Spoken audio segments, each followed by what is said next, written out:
নমস্কার বন্ধুরা, আমাদের ওয়েব ম্যাথ চ্যানেলের নতুন একটি ভিডিওতে সকলকে স্বাগত। আজকে আমরা অঙ্গনওয়াড়ি ওয়ার্কার এবং হেল্পার পরীক্ষার জন্য আরেকটি রচনা নিয়ে আলোচনা করব। রচনাটি হলো ভারতের শিশু অপুষ্টি ও তার প্রতিকার।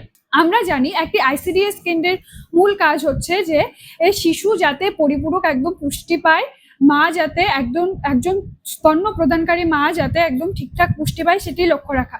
তাহলে চলো আজকে রচনাটি নিয়ে আলোচনা করা যাক যে ভারতের শিশু অপুষ্টি ও তার প্রতিকার। কেমন?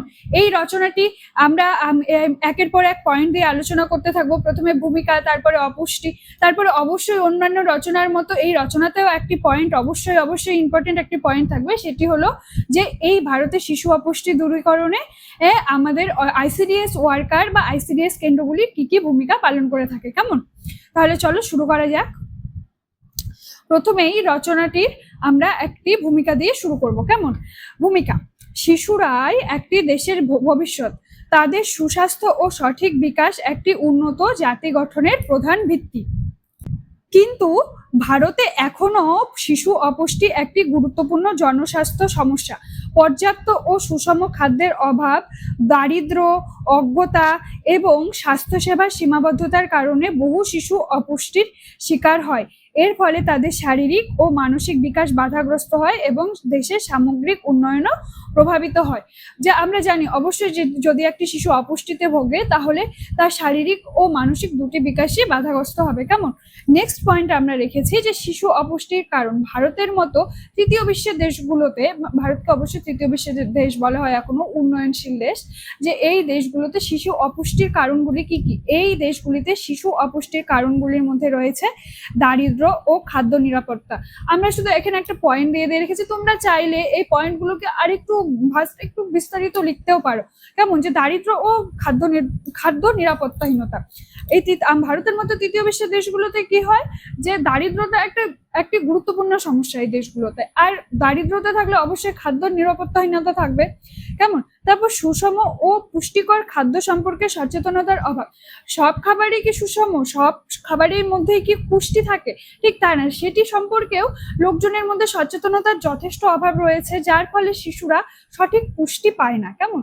নেক্সট, গর্ভাবস্থায় মায়ের অপুষ্টি, যার ফলে কম ওজনের শিশু জন্মগ্রহণ করে। অবশ্যই গর্ভাবস্থায় যদি একটি মা অপুষ্টিতে ভোগে তাহলে অবশ্যই তার প্রভাব সেই শিশুটির উপর পড়বে।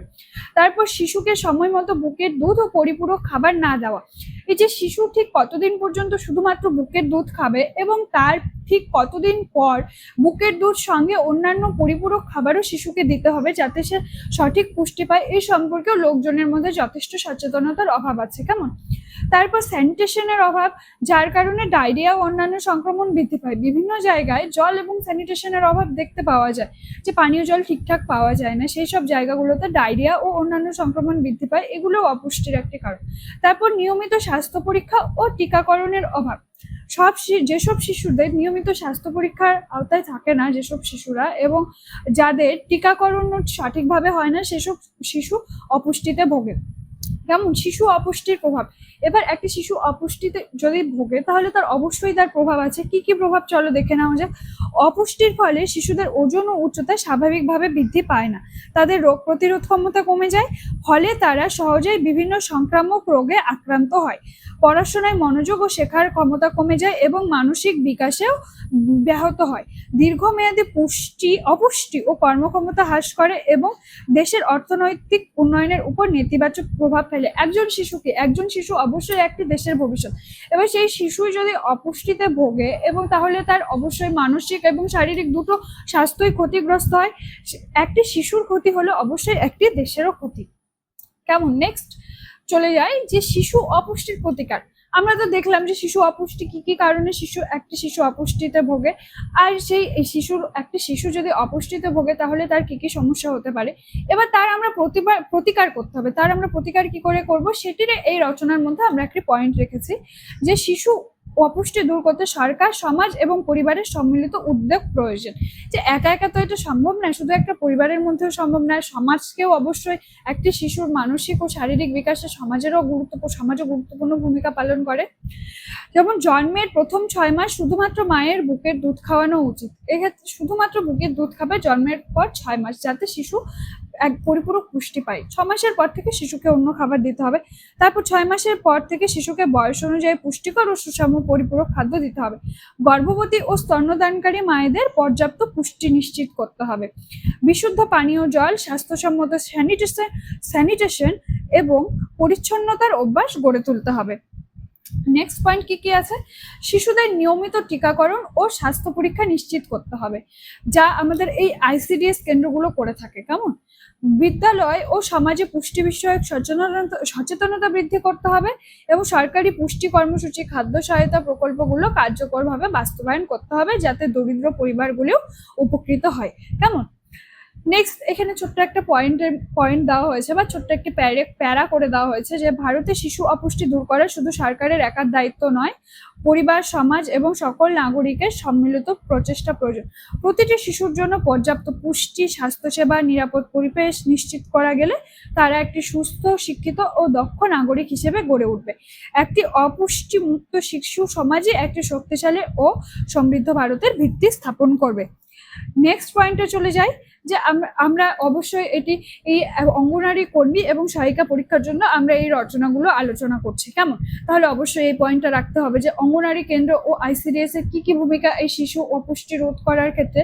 শিশুর সুস্থ ও শারীরিক মানসিক বিকাশ একটি দেশের উন্নয়নের অন্যতম ভিত্তি, কিন্তু দারিদ্র্য, অশিক্ষা, খাদ্য নিরাপত্তাহীনতা এবং স্বাস্থ্যসেবার অভাবের কারণে ভারতে বহু শিশু অপুষ্টির শিকার হয়। এই সমস্যা মোকাবিলার জন্য ভারত সরকার সমন্বিত শিশু বিকাশ প্রকল্প চালু করে বা ইন্টিগ্রেটেড চাইল্ড ডেভেলপমেন্ট সার্ভিস। এই প্রকল্পের প্রধান কার্যকারী কেন্দ্র হলো অঙ্গনারী কেন্দ্র, যা গর্ভবতী মহিলা এবং স্তন্যদানকারী মায়েদের পুষ্টি ও স্বাস্থ্যসেবা প্রদানের মাধ্যমে অপুষ্টি প্রতিরোধে গুরুত্বপূর্ণ ভূমিকা পালন করে। একটা ছোট্ট ভূমিকার মতো দেওয়া হয়েছে এখানে। নেক্সট, এখানে আমরা পয়েন্টগুলো দিয়েছি, পয়েন্টগুলো আলোচনা করে দেওয়া হয়েছে যে কি করা হয় একটি অঙ্গনারী কেন্দ্রের মাধ্যমে। অঙ্গনারী কেন্দ্রের মাধ্যমে শিশুদের নিয়মিত পরিপূরক পুষ্টিকর খাদ্য সরবরাহ করা হয়, যাতে তাদের প্রয়োজনীয় পুষ্টির চাহিদা পূরণ হয়। শিশুদের নিয়মিত ওজন ও উচ্চতা পরিমাপ করে তাদের বৃদ্ধি পর্যবেক্ষণ করা হয় এবং অপুষ্টির লক্ষণ দেখা দিলে দ্রুত ব্যবস্থা নেওয়া হয়। একটি শিশুর বৃদ্ধি বা বিকাশ ঠিকঠাক মতো হচ্ছে কিনা তা একটি অঙ্গনারী কেন্দ্র সবসময়ের জন্য খেয়াল রাখে। কেমন, সেখানে যদি তাদের মনে হয় যে শিশুটি অপুষ্টিতে ভুগছে, তাহলে তার প্রতি দ্রুত ব্যবস্থা গ্রহণ করা হয়। এছাড়া অঙ্গনারী কেন্দ্রের মাধ্যমে টিকাকরণ, স্বাস্থ্য পরীক্ষা, ভিটামিন ও আয়রন, ফলিক অ্যাসিডের পরিপূরক, কৃমিনাশক ওষুধ প্রদান, প্রয়োজন হলে উন্নত চিকিৎসার জন্য স্বাস্থ্যকেন্দ্রে পাঠানোর ব্যবস্থা করা হয়। গর্ভবতী ও স্তন্যদানকারী মায়েদের সুষম খাদ্য প্রদান করা হয়। মাতৃ স্বাস্থ্য এবং শিশুকে জন্মের পর প্রথম 6 মাস শুধুমাত্র বুকের দুধ খাওয়ানো এবং সময় মতো পরিপূরক খাবার শুরু করার বিষয়ে সচেতন করা হয় এই আইসিডিএস কেন্দ্রগুলোতে। কেমন, আইসিডিএস কেন্দ্রগুলো থেকে বিভিন্ন ওষুধও প্রদান করা হয়, যেমন কৃমিনাশক ওষুধ, ঠিক আছে, তারপরে আয়রন ওষুধ প্রভৃতি। নেক্সট পয়েন্ট যে অঙ্গনারী কেন্দ্রে শিশুদের জন্য প্রাথমিক শিক্ষা ও বিভিন্ন খেলাধুলা ও শিক্ষামূলক কার্যক্রমে পরিচালিত হয়, যা তাদের মানসিক, সামাজিক ও বুদ্ধিবৃত্তিক বিকাশে সহায়তা করে। একই সঙ্গে পরিবার ও সমাজের মধ্যে পুষ্টি, স্বাস্থ্যবিধি এবং পরিচ্ছন্নতা সম্পর্কে সচেতনতা বৃদ্ধি করতেও অঙ্গনারী কর্মীরা গুরুত্বপূর্ণ ভূমিকা পালন করে। আমরা যেসব রচনাগুলো আমাদের চ্যানেলে আলোচনা করছি তাদের প্রত্যেকটা রচনায় দেখবে এই পয়েন্টটা থাকবেই যে অঙ্গনারী কেন্দ্রগুলোতে ঠিক কি ধরনের কাজ হয় বা অঙ্গনারী কেন্দ্রগুলিতে কর্মীরা কি ধরনের কাজ করে থাকে, সমাজের প্রতি অপুষ্টি নিয়ন্ত্রণে কি করে থাকে, নারী ক্ষমতায়নে কি করে থাকে। এই পয়েন্টগুলো তোমরা ভালো করে পড়লে এই সংক্রান্ত যে কোনো রচনা আসলে তোমরা ভালো করে লিখতে পারবে। কেমন, একটু যদি কমন নাও পড়ে তাহলে একটু এদিক ওদিক করেও এই পয়েন্টগুলো কিন্তু লিখে দেওয়া যায়, যদি কনসেপ্ট ক্লিয়ার থাকে। কেমন, কনসেপ্টটাকে আগে ক্লিয়ার করে নিতে হবে যে একটি অঙ্গনারী কেন্দ্রে কি কাজ হয়। হ্যাঁ, কি কাজ হয়, অপুষ্টি প্রতিরোধে কি কাজ হচ্ছে, একটি শিশুর কিভাবে প্রাক-প্রাথমিক শিক্ষা দেওয়া হচ্ছে, তারপর একটি মা বা শিশু প্রথম জন্মের পরে সেই মাকে যে সুষম খাবার প্রদান করা হয় এগুলো সম্পর্কে একদম ক্লিয়ার কনসেপ্ট রাখতে হবে, তাহলে যে কোনো জায়গা থেকে প্রশ্ন আসলে তোমরা উত্তর করে আসতে পারবে। কেমন, নেক্সট আমরা এখানে রচনাটা শেষ করবো একটি উপসংহারের মধ্যে দিয়ে। অঙ্গনারী কেন্দ্র ও আইসিডিএস প্রকল্প শিশু অপুষ্টি প্রতিরোধে ভারতের অন্যতম সফল জনকল্যাণমূলক একটি উদ্যোগ। পুষ্টিকর খাদ্য, স্বাস্থ্য সেবা, টিকাকরণ, মাতৃ সচেতনতা এবং প্রাক প্রাথমিক শিক্ষার মাধ্যমে এই প্রকল্প শিশুদের সুস্থ ও স্বাভাবিক বিকাশ নিশ্চিত করতে গুরুত্বপূর্ণ অবদান রাখছে। ভবিষ্যতে এই প্রকল্পের পরিসর ও কার্যকারিতা আরও বৃদ্ধি করা গেলে শিশু অপুষ্টি অনেকাংশে হ্রাস পাবে এবং একটি সুস্থ, সবল ও উন্নত জাতি গঠনের পথ আরও সুদৃঢ় হবে। গ্রাম থেকে শুরু করে শহর, প্রত্যেকটা জায়গায় কিন্তু অঙ্গনওয়াড়ি কেন্দ্র থাকে। প্রত্যেকটি শিশু কিন্তু অঙ্গনওয়াড়ি কেন্দ্রের আওতায় থাকে। একটি অঙ্গনওয়াড়ি কেন্দ্র যদি ভালো করে নিজেদের ভূমিকা পালন করে থাকে এবং একটি শিশু যদি প্রত্যেকদিন সেই সুবিধা নেয় অঙ্গনওয়াড়ি কেন্দ্র থেকে, তাহলে আর শিশু অপুষ্টি নিয়ে কোনো সমস্যা থাকার কথা নয়। কেমন? তাহলে আজকের রচনা এই পর্যন্তই। তোমাদের কেমন লাগলো অবশ্যই তোমরা জানাবে। রচনাটি ভালো লাগলে একটি লাইক এবং চ্যানেলটিকে একটি সাবস্ক্রাইব করে দিও। নমস্কার।